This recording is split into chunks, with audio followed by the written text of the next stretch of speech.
Welcome to the Country Hipster Podcast. My name is Paul. I am the Country Hipster.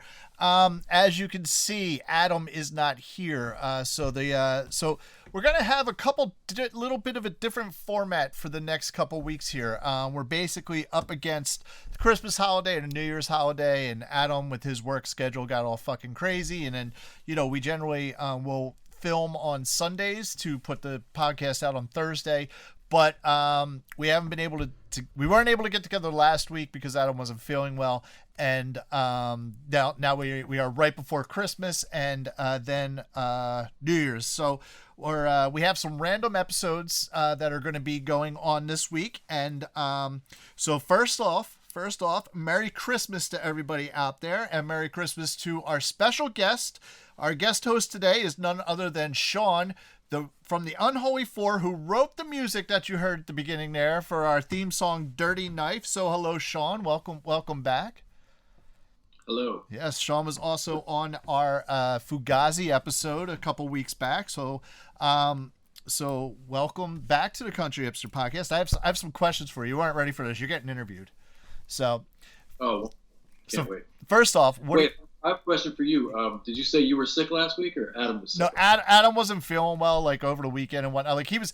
It's funny because he messaged me on Sunday after after the Wine and Vinyl event by Ottsville Record Garage. He messaged me and was like, "Hey, do we have a guest for tonight?" And I was like, "No, we don't. It's just going to be me and you." He's like, "All right, hold on. I got to sneeze. Hold on. Excuse me." Sorry about that. So he was like, yeah, he's like, we don't have a guest. I'm like, no, it's just me and you. And he's like, all right, well, would you be terribly pissed if I called it a day? I woke up this morning and I felt like shit. And then I had to take my son to a 8-year-old's birthday party, and it was a pool party. He's like, and I felt even worse afterwards. And I was like, dude, don't even worry about it. Cause I had just finished up the Wine and Vinyl. And I was personally pretty exhausted too. So I was like, fuck it. Nah, they'll just, don't worry about it. And that's when I messaged you, to see if you had a random record you wanted to talk about, and you did. And we'll get into that in a second. So yeah. All right. So that's where we are. All right. So here we go. Interview time. Okay. So first of all, actually, number one, I want to see if you're better prepared for this one. What is the name of your business that you run? Moonrise Salvage and Surplus. Okay. The physical location is in the Ruckersville Gallery in Ruckersville, Virginia. And then I guess there's eBay and Etsy and all those kind of things going on. Okay. Cool. And then I got to make sure. So secondly is I see you have a mug there. What are you drinking? I'm drinking tea, as a matter of fact. I'm a little under the weather. Oh, you're under the weather too? Well, I guess that's the good thing about Skype. That we can do this. I'll be all right. I am drinking I'm drinking wine tonight. This is a wine called Bull's Blood. It is a dry red wine from Eger, E-G-E-R. I'm assuming that's how you say it. It is a Hungarian wine. The beauty about this wine, so if you like dry reds, it's a pretty good wine. It's not overly dry. It doesn't suck all the moisture out of your mouth, but it is drier. But it has some hints of I want to say fruit forward, but it's got hints of sweetness, fruit forwardness. And the best part about this wine is that it is $8.99. So it's pretty fucking amazing. I've had it a bunch of times, and it's just a good drinkable wine. So I am drinking wine tonight because that's the mood I'm in. I like it. Yeah. I was going to ask you if that was from a Wine and Vinyl thing, but at $8.99, it's probably from the supermarket, right?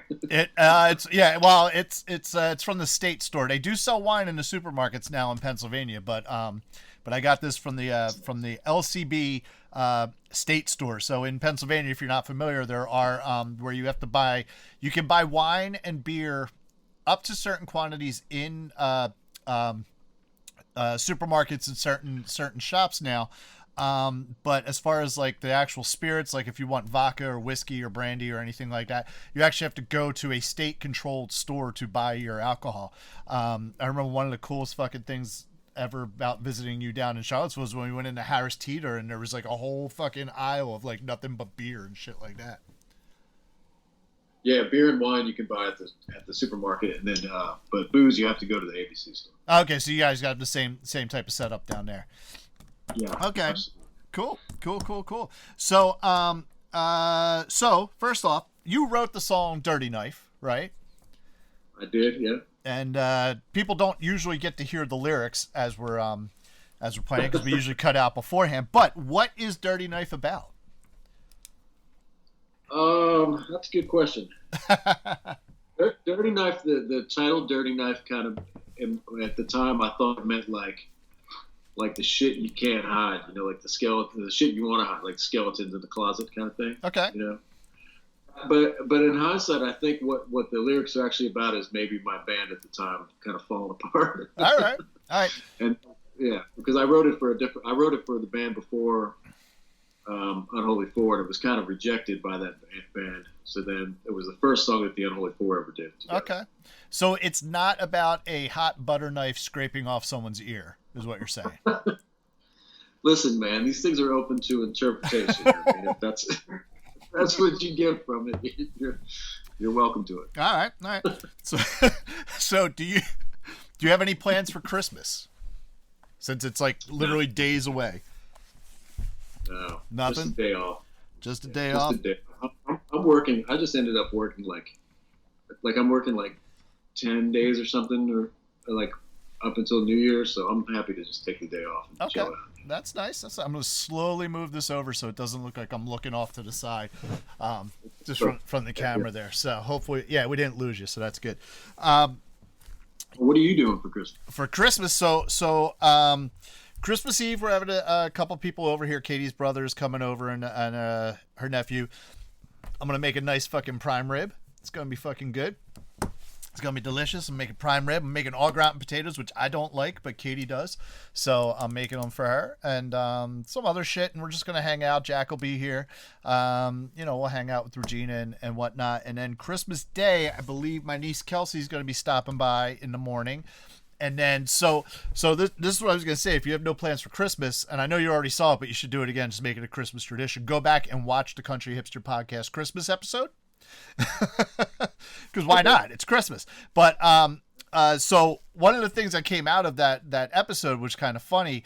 So my stepmom Debbie was watching it on Black Friday when it came out. Her and Adam and I think Zach were sitting there watching it, and friend of the podcast Zach from Summer Movie Club, and I'd mentioned about how Debbie's 100% Italian, and I've never she married my dad when I was like 10 years old, something like that, 9-10 years old, but like I always wanted to go to the Feast of the Seven Fishes and never got the opportunity. So middle of while she's watching it, she just texts me. She's like, "We're doing the Seven Fishes this year, you know what I mean? And you will be there." I was like, "Oh fuck, seriously?" But normally the tradition is that you do it on Christmas Eve, but our brother Zach has to work on Christmas Eve, and he works overnights as well as Adam does. So we're actually going to do it on Christmas Day, so like everybody could be there and whatnot. So that's what we're doing Christmas Day. So it's not too bad, and and it's not technically Regina's first Christmas. It's technically her second Christmas, but like she was literally like 20 days old last year on Christmas. So, but we do have some gifts for her, and do Santa Claus as much as we can, and she doesn't obviously doesn't understand that yet, but yeah. So that's our Christmas plan. So it'll be nice. Sounds good to me. Mm-hmm. Do you have any New Year's resolutions? No, I haven't thought of any. I guess some have been kind of thrust upon me. I'm doing some physical therapy stuff for old injuries, so I kind of have to adhere to that. So that's sort of like my New Year's resolution. There you go. And it does mean like less indulgence and things. Oh no, that's no. Is that why you're drinking tea? No, I'm drinking tea because I legitimately just don't feel so good. But yeah, that's okay. It's fair good. enough. It's no problem. It's not a problem. All right.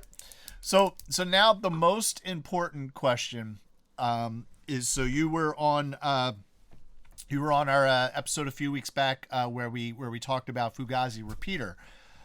How much has your life changed since being on the Country Hipster podcast the first time? Has it been like an earth-shattering, life-changing experience? Like, are people like sending you fan mail constantly? Like, what's going on with that?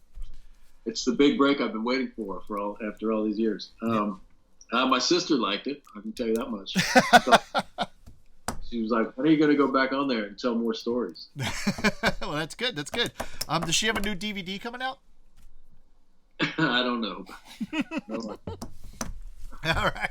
So like I said, this is a random record episode, and you selected it when I hit you up on Sunday. Actually, after I found out that Adam couldn't do this, I was like, "Man, pick an album, pick any album you want, and let's do it." And you chose the 1990 self-titled release by the English rock band The La's.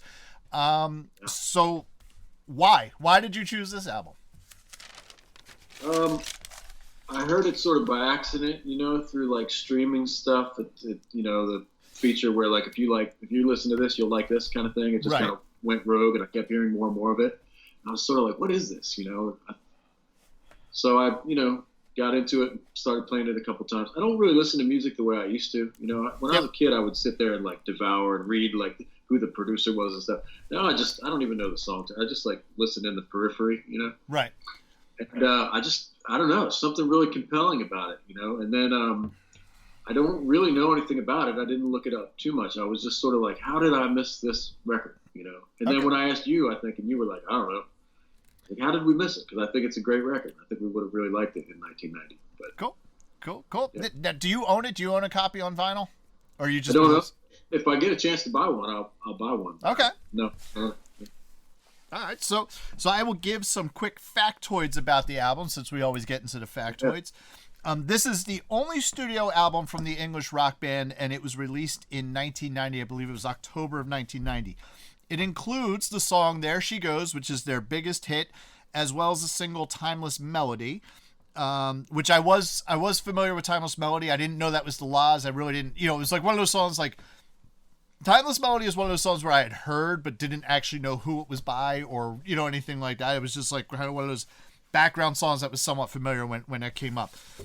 This album was named by Rolling Stone magazine as one of the 40 greatest one-album wonders of all time.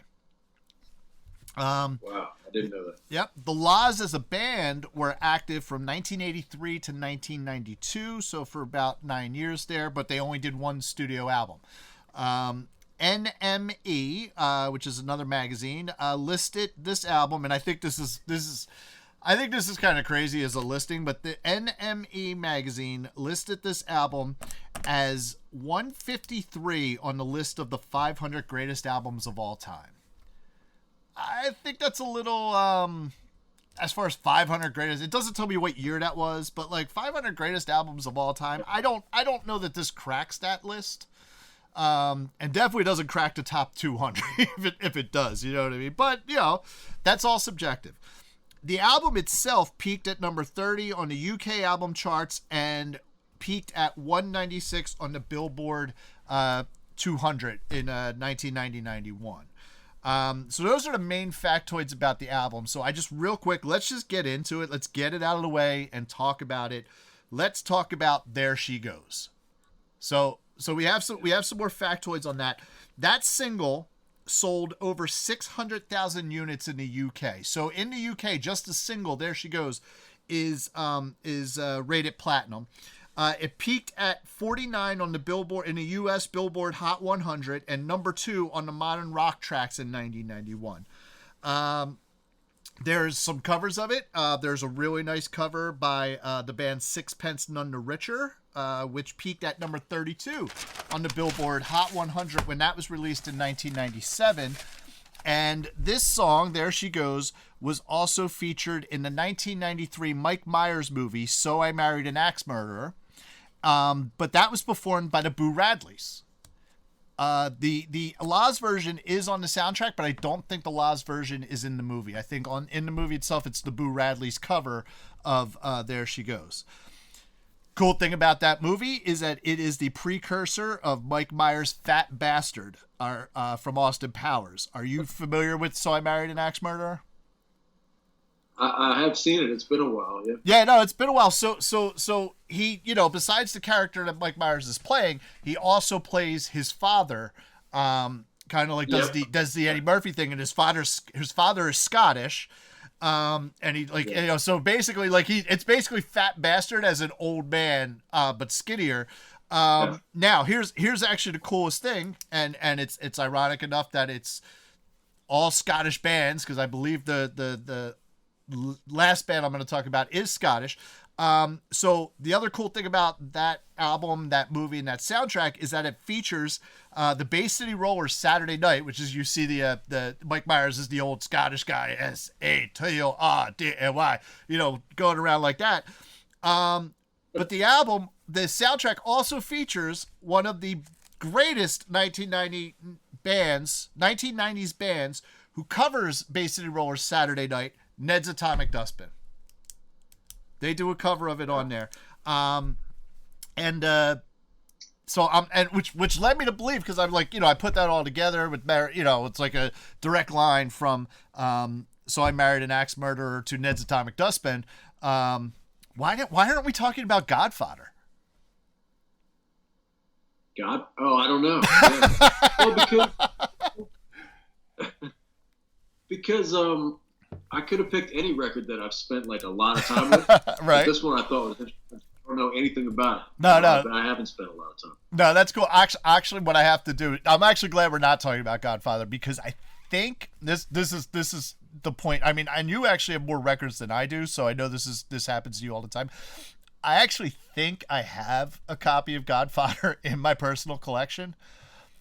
Well, I know you sent me one. Yeah, and if I do, I'm probably going to talk about it on season 2. So, so I'm kind of glad we're not talking about Godfather for that reason. But are they English or are they Scottish? I think they're Scottish. I actually think they're Scottish, which I think is one of the things when the video came out with the from the soundtrack for So I Married an Axe Murderer. I think that was like one of the things where like, they kind of said, it's the Bay City Rollers who are Scottish, and you have the Scottish alt band Ned's Atomic Dustbin who's doing a cover of it, kind of passing the torch. But I mean, Ned's Atomic Dustbin, besides Godfather and then this, that cover, like, never really took off beyond that. So, but yeah. So I do think There She Goes is different from the rest of the album. It's definitely more poppy, and I definitely understand how that was kind of like the big hit. Even playing it, it's a very pop chord progression. I've played it in some of my solo shows, where it's just like basically the G, C, D, or G, D, C, you know what I mean, throw the A minor in. It's a very, very, very standard chord progression. But it's a good song. It's a good song. So what are your overall feelings about the La's self-titled 1990 release? I really wish that pop music sounded like that. Yes. You know what I mean? I really wish there was more guitars, more harmony, vocals, and things like that. So wait, real quick. Now, when you say that, are you talking about specifically There She Goes, or are you talking about this album as a whole?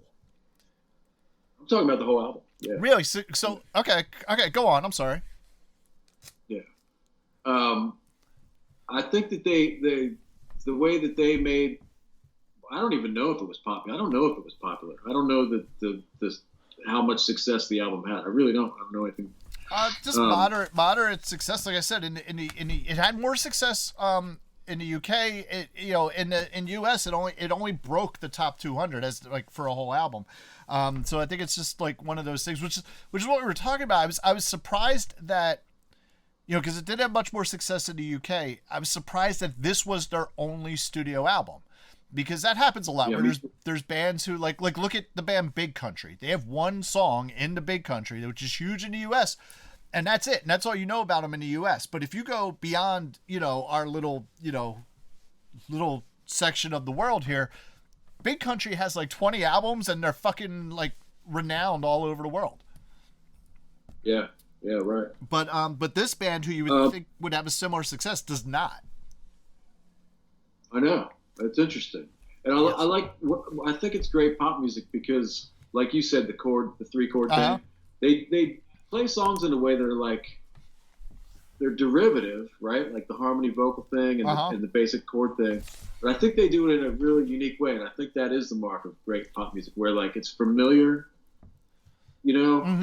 but it's unique to them at the same time. I think the guy's voice is really compelling too. You know what I mean? Like I was like looking up on like trying to find videos on YouTube of them performing just so I could see what he looked like. Yeah. I just thought his voice was so compelling. Yeah, it is Yeah, interesting. Like I kind of put this album as like a mix of like folk, alt country, and pop.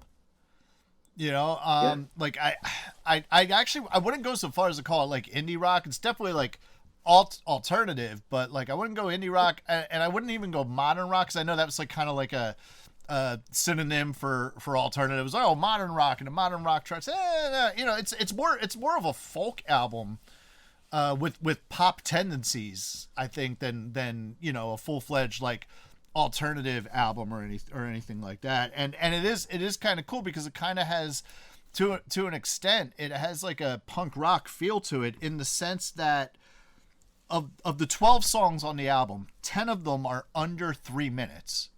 One of them yeah, is just over 3 minutes at 3 minutes and 1 second, and then the 12th song is almost 8 minutes long. yeah. So it Well, is. it's punk rock, but again, it's also I think it's a great formula for pop music too. You know what I Yes. mean? Yep.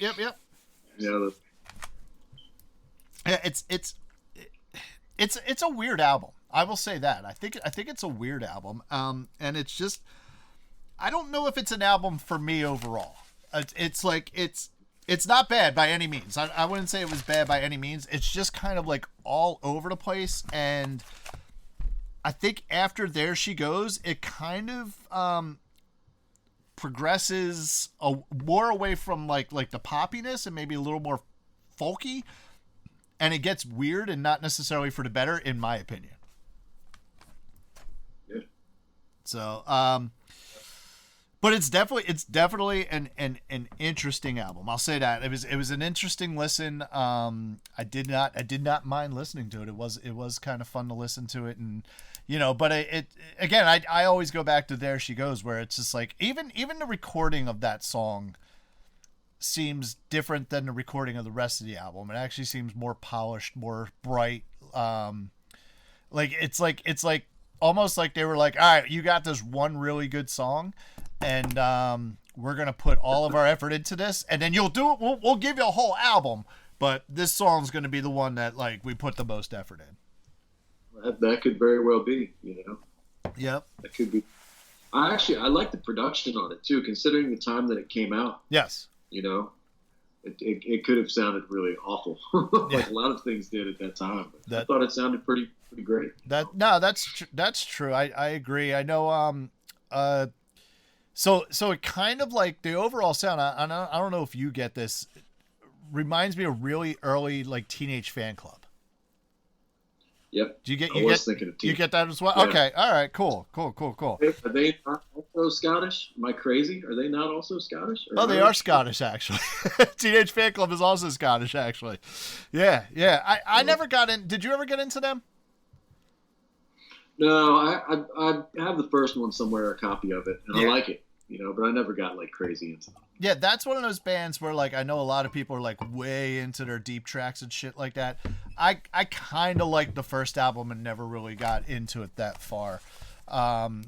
But yeah, no, this does have a little bit of that feel. I almost wonder if they just got caught up in like the laws in general got caught up in that like early 90s like sound where it was like transitioning from hair metal to grunge with some alt throw in, and like nobody really knew what to do with the band like the proper way, and Yeah. just kind of let them like linger out there, and then they were just like, fuck this, we're done, Yeah. Yeah. as tends to happen. Yeah, that's interesting. Being like a I don't know what record label it was on. I assume it was a really big one, right? Actually, Go Disc. is apparently the label they were on. Oh, I didn't see who it was distributed by, and if I try to look that up right now, we'll actually totally lose you on the screen. So, but yeah, yeah, because like you guys were talking about it on a different episode about grunge. Did grunge just kind of take over all of alternative music? It kind of seemed like, it kind of did. I mean, well, think about that. Think about like when we were, like, entering like high school. Chamber Van Beethoven was. Well, yeah, Camper Van Beethoven was like kind of like a different thing. That was definitely like that wasn't grungy. That was more like like alternative, 120 minutes type of shit. But like also, like Camper Van Beethoven wasn't the biggest band. Nirvana was. You know what I mean? Yeah. Like stuff that sounded like that. Yeah, exactly. Like Nirvana, But what's funny? So I was actually for some reason I was thinking about this the other day. Like look at like Lollapalooza '92, right? Which was the was it 90? Yeah, it was the second Lollapalooza '92. And I wanted to go. The closest came to Philly was to Scranton, and my mom Regina, let's give it up for Regina, would not let me go. Even though I had friends going and I had a place to stay and all that kind of stuff, and tickets actually were only like $40 for a festival like that. But like I was thinking about that lineup, and not that I like a lot of these bands, but like I almost feel as if it was like kind of like almost like a missed experience. I believe it was Soundgarden opened up Lollapalooza that year. The second band after them was Pearl Jam. Yeah. You know what I mean? So it's like I'm not a Soundgarden fan. I'm not a Pearl Jam fan. But like when you see what those bands became, to think of that's your 1-2 punch on this festival, to have Soundgarden followed by Pearl Jam followed by Lush, then you had Ice Cube was on it. Jesus and Mary Chain played it. The Red Hot Chili Peppers were actually the headliner. And I can't remember the rest of the artists who were on that Lollapalooza, especially the one that went in the Scranton. But I mean, it was just like pretty fucking amazing. It was a pretty amazing lineup. And you did go to a Lollapalooza though, didn't you? I went to two Lollapaloozas. I went in '93 and I went in '94. So, okay. Which were both cool. They were both cool experiences. '94 I didn't get to until later in the day. I ended up having to work the morning, and then I left early and then went. But I got. It's funny because I got to Lollapalooza '94 right as the Breeders were ending their set, and so I got to hear them play Cannonball. So I was like, all right, cool. Yeah. and then after that, Nick Cave came on, followed by George Clinton, which was really cool. But like I think '93 had a much more solid lineup altogether than '94, which is actually funny because Nirvana was supposed to be the headliner of Lollapalooza '94, and then Kurt went and off himself. Kurt Cobain, let's hear it for Kurt. Sure. Mm-hmm. So the Smashing Pumpkins ended up being the headliners, and after I heard Disarm, I left, and Disarm sounded like shit, and their whole set was crap. They sounded like crap. Oh, that's interesting. Yeah, it was not. Yeah, it was not good. Back then, I was really into punk stuff, and I was pretty singular about it. Like I would have people, friends of mine say, well, you should check out Pearl Jam or whatever. And I was like, I don't know. It just didn't sound like what I wanted to hear at the time. When I hear that stuff now, like if it's on the radio or something, like it does strike me that a lot of really great singers came out of there. Like, you know what I mean? Like I don't particularly care for the music or the way they sing or whatever, but like the guy from Soundgarden, that guy, insane. Or like I can hear like something like Alice in Chains and be like, fuck, that guy can really sing, It still doesn't make me want to go crank up some Alice in Chains or whatever because it's just not my thing. But when I saw Alice in Chains at Lollapalooza '93, I actually found them to be like the most boring live band ever. You actually saw them. Tell the story about when you saw Alice in Chains.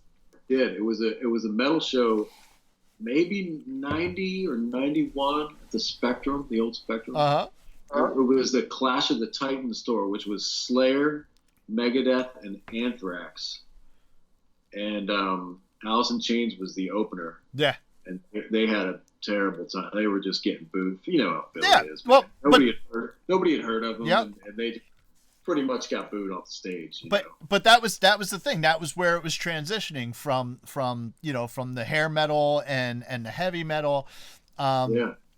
into the grungy alternative, which is where I think the Laws kind of get lost, because they're that weird alternative. Like I said, I think they're a little more folky than they are necessarily like alt rock or anything like that. And I think that's where, and like I said, I don't particularly like. I think the second half of the album, it gets weird, but it's still good. The album as a whole is still really good. It's kind of all over the place, you know. Yeah. I was here. What it reminded me of, and I don't know if you're going to agree with this or not, but there's like an acoustic guitar that kind of like I can hear an acoustic guitar through a lot of it, and that kind of gave me like this Violent Femmes vibe. And I know the Violent Femmes are like a lot more raw and a lot more bare bones stuff, but for some reason, it in my mind I lumped it in with somebody like that, like a band like that. You know, I didn't think of that while listening to it, but like now that you mention it, yeah, man, I think you can draw a straight line from the Violent Femmes to the Laws. I think, you know, like I think, yeah, there's definitely, especially when you get past the poppy Violent Femmes stuff. You know, when you get into like just more their albums beyond the first album, you know, or actually even the first, like I could see the Laws doing In the Kill or something like that. You know, so but that which would be off the Violent Femmes first album. Friends of the podcast, Violent Femmes, by the way. Go check out that episode. We have that in our archives. But oh, I don't remember that. Yeah, no, I don't. Yeah, it was a fun episode. We talked about the Violent Femmes. It was great. We all hate Blister in the Sun and love the rest of the album. So you can only hear it so many times before you have to change the dial. Exactly. But no, I could definitely like I said, I didn't think about it while hearing it, but I could like while listening to it. But now that you mention it, no, I don't think you're off by saying like you get like some Violent Femmes feel from it.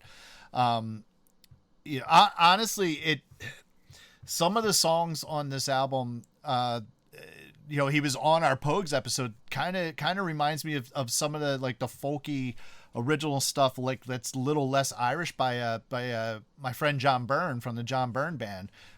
He was our boy from Ireland who was on the Pogues episode. And I definitely got the feel from him. From this album to like that, it made me think of like some of his stuff, which I should have reached out to him just to see like, hey, what did you listen? Were you inspired by this? Because definitely, you know, especially some of his like B sides or like, you know, not his poppier stuff definitely has the same type of feel as like, you know, a lot of this stuff as well. So. Well, I wondered about that, you know, and not knowing anything about them made it really interesting for me to listen to them, because I had no preconceived anything about it. And I could hear like in the vocals, I think I hear like early Beatles kind of stuff with certain the harmonies. songs. Yeah, I can hear that in certain songs. Yeah, absolutely. And I was imagining that maybe they had influenced bands like Oasis and stuff to come soon after, but I don't know. So here's the funny thing, and I agree. I think there is, and I'm not really an Oasis fan, but I think there's a little bit, you know, of a line that goes there. I believe is Liam. No, I mean one of the Gallaghers. I can't remember when I was looking at Wikipedia, but There She Goes as one of his all-time favorite songs. Right. Yeah. That song has that song been in like a million commercials and soundtracks? Oh, now? Like it's all over the place. I mean, you have a lot of covers of it. You have, you know, it's been in movies. It's been all over the place. Like I said, I think my earliest recollection of it is, and it's probably how I learned about the song, was from I Married an Axe Murderer. I'm like, oh, that's a good fucking song. Right. And but I do like, honestly, I like the Sixpence None the Richer version too, because you have the female vocalist who's beautiful and her voice is beautiful, and you know, and it's not, the way they play it is not at all a departure from the way to lie. Like it's not like they did anything different to it, you know, because sometimes you'll get covers of songs where you're like, oh shit, that's a cover, but like when you hear the original, there's something a little bit different. You know what I mean? Some, you know, the Sixpence None the Richer doesn't change anything in the song; they just do it. They just literally just do a note for note song. No, it's pretty good. And when I've tried playing it, my hardest thing is the high notes, man. It's like some of those notes are like fucking difficult to hit. Back in my musical theater days, I could do it, but like right now, not so much. I've been drinking and smoking, and now I'm fat, and you know, I can't get as much oxygen in my lungs. So, right. Again, yeah, I thought the singing was so compelling, and his range. He's got this kind of gritty, gravelly thing going on, and then he hits those really great falsettos. And Yep. yeah, I had to put a face to the voice, you know. Yeah. Really, No, when there's some Dylan feel to this as well. You know, yeah, you definitely feel some Bob Dylan, and I don't mean that in a bad way. I love Bob Dylan. yeah, me too. You know, so there's a lot to this album, and like I said, it's a really interesting album. But I just think it's one of those albums that really got missed in the early '90s, getting like caught up with people don't know what to do with this, that, and the other thing until, and I think that's kind of like the thing, like, because we've talked. I always say a copycat syndrome, and it's like you have like when you have genres that are changing, right? Like overall, like world change, like life changing genres. Like I hate them, but the Beatles are a genre changing band. You know what I mean? They changed pop music. Elvis changed pop music. You know, Nirvana changed pop music. You end up with bands where for a little bit of time they get lost. They kind of get lost in the shuffle. It's not that they're not even necessarily doing something that's that much different than the bands that are doing it. But they just don't do it as well, or they don't get recognized as much, and they kind of go to the wayside until everybody figures out the formula, and then you get the copycat syndrome. And I think that's kind of what happened with the Laws here. Like they were doing an alt rock thing, they were on their way. I think maybe if this album came out 3 or 4 more years later, maybe it gets different, like a different reception and has some longevity to it. Well, that's interesting because I thought to myself, maybe if I had heard it in 1990, maybe I wouldn't have liked it either. You know, I wasn't exactly that open-minded about stuff back then. It is really funny about that. Core stuff. Yeah, I mean, I think I think I was more open-minded to music than you were in our youth there. But I know I was definitely pretty stubborn in some stuff as well.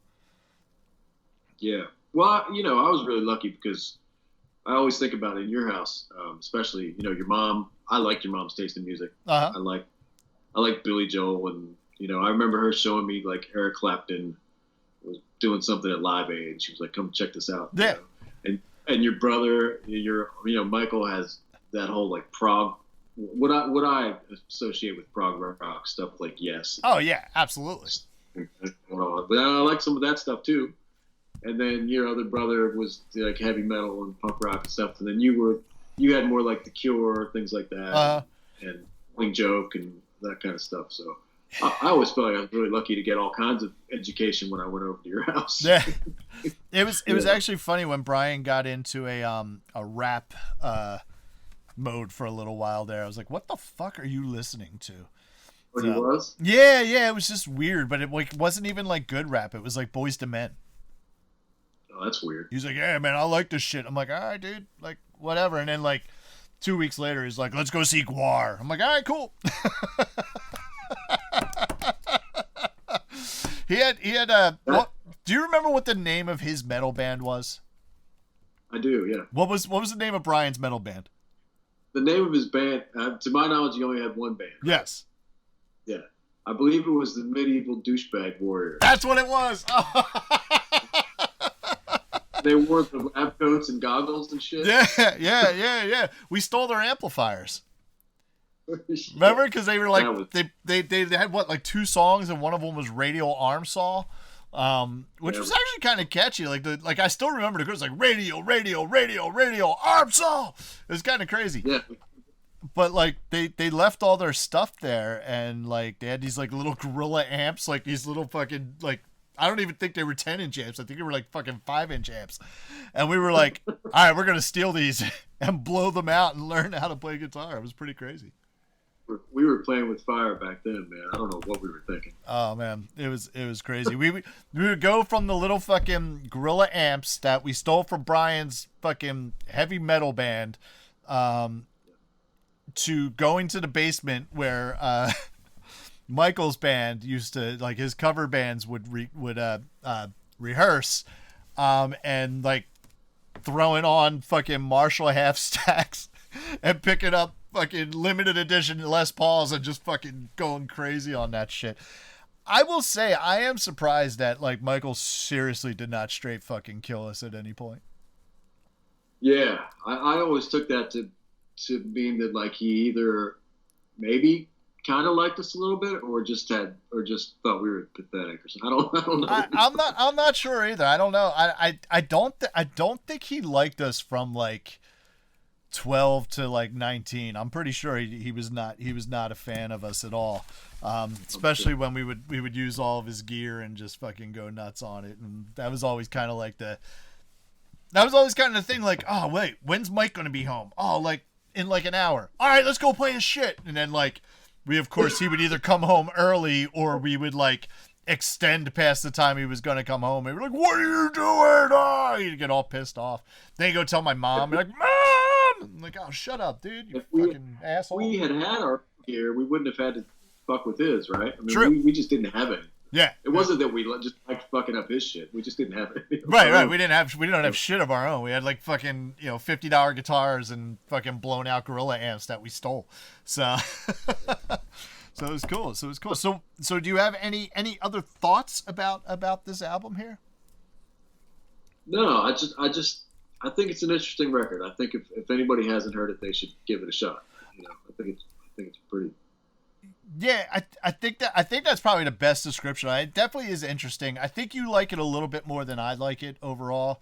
But I don't dislike it. I think especially the second half gets a little bit weird. I think but interesting is definitely the way to put it. And I don't regret listening to it. That's for sure. It's not like some of the shit that Adam's had me listen to over the last few months. But yeah. But yeah, no. I think it's fun to have you struggle with some of his choices. Yes. So do you have a top 3 favorite songs on this album? I don't even have the track list. Oh, okay. All right. So I'll give you my 3. My 3 are obviously There She Goes. It's a great song. Timeless Melody, which is the song that I had heard, at least. It was a single that was released, so I was at least like, okay, I kind of know this song. I had not that, but I love it. Okay. Yeah. And then I have a tie for number 3 between Feeling and Way Out.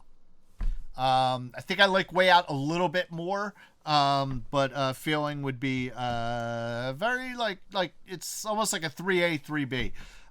So since you don't know, do you have an idea? So you wouldn't even have an idea for a least favorite. So I'll just tell you my least favorite is Looking Glass, which is the last song.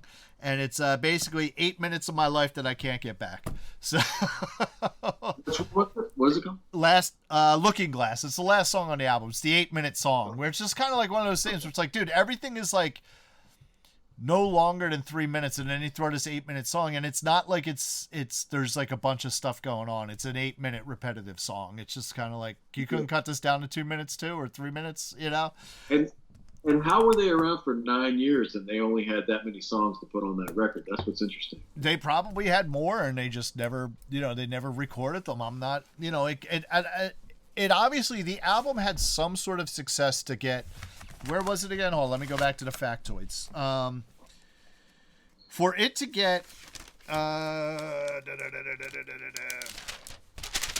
for it to hit.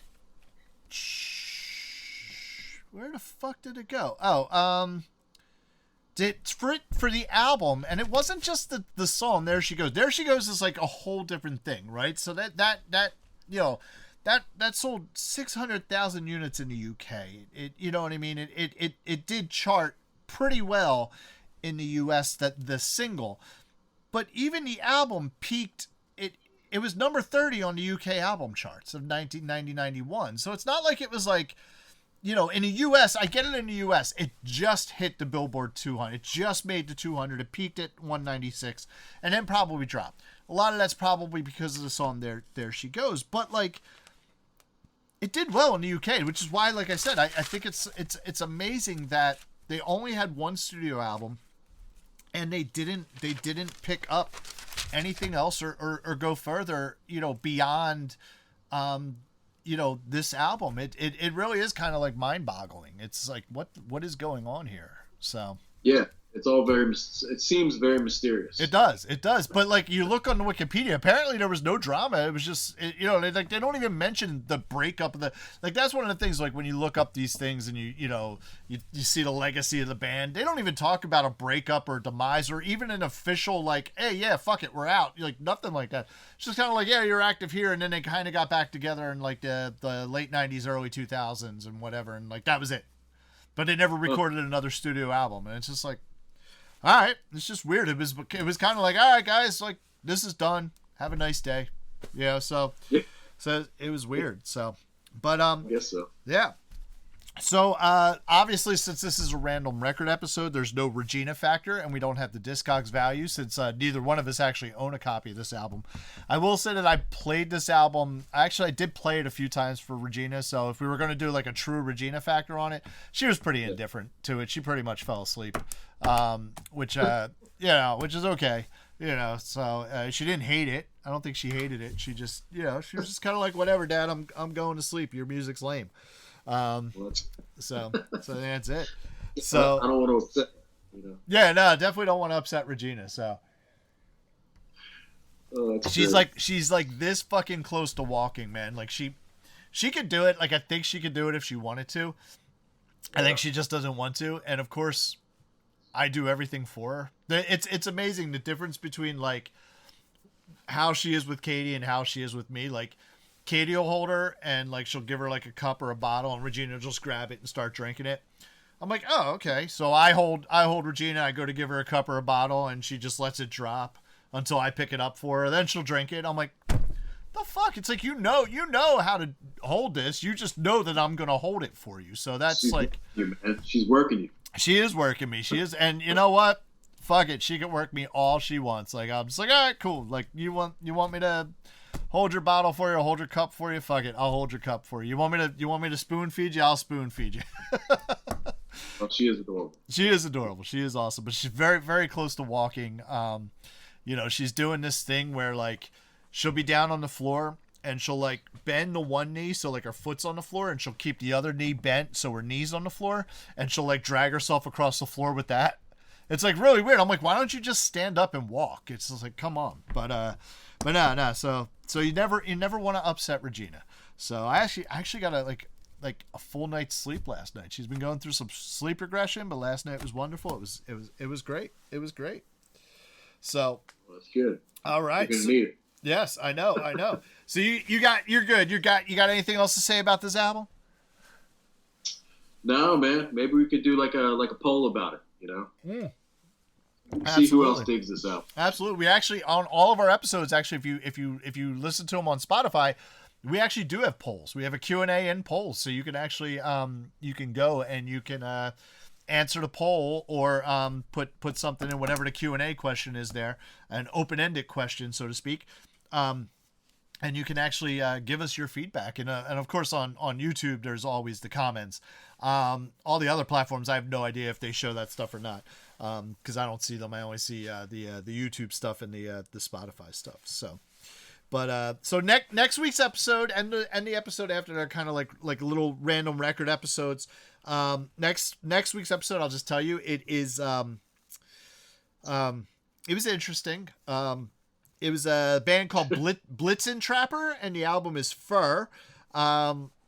This was the selection of a special guest, Kristen, who friend of the podcast. She was on the Cure episode, the NXS episode, the Decemberist episode, and the They Might Be Giants episode. So this is actually her 5th appearance on our podcast here. But it's just me and her again. We're doing it via the Max Headroom box, which is Sean, you look great as Max Headroom, just so you know. I just wanted you to know that.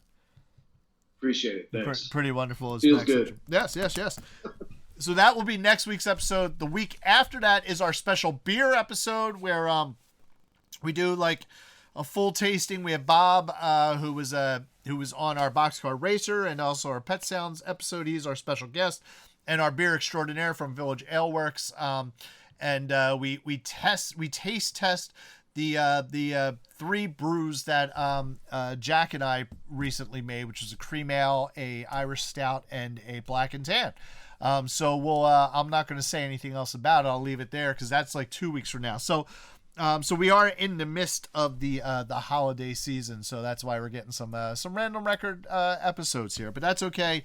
We'll be back to format in a few weeks. And like I said, this is a couple days before Christmas, so Merry Christmas to everybody out there. Anybody who already celebrated Hanukkah, Happy Hanukkah to you guys. I don't know much about Kwanzaa, so Happy Kwanzaa and Diwali and whatever holidays are out there. Happy holidays to everybody who celebrates them. And Sean, you enjoy Sunday and Monday, buddy. Sunday and Monday? Yeah, well, that's Christmas Eve and Christmas Day, so it's basically just Sunday and Monday for you. Listen, man, I enjoy every day. That's a good thing. That's a good thing.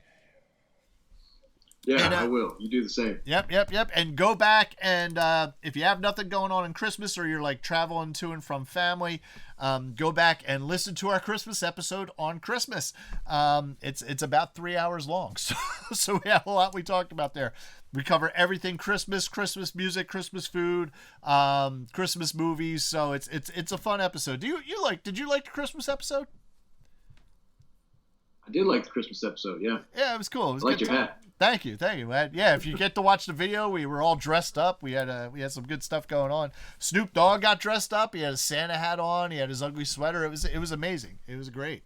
I think Snoop likes Christmas. You like Christmas, Snoop? Man, he's so wise. He just gives me that look. Yeah. He's silent. Gives me the silent look. He's like, you know what? You know I fucking like Christmas, motherfucker.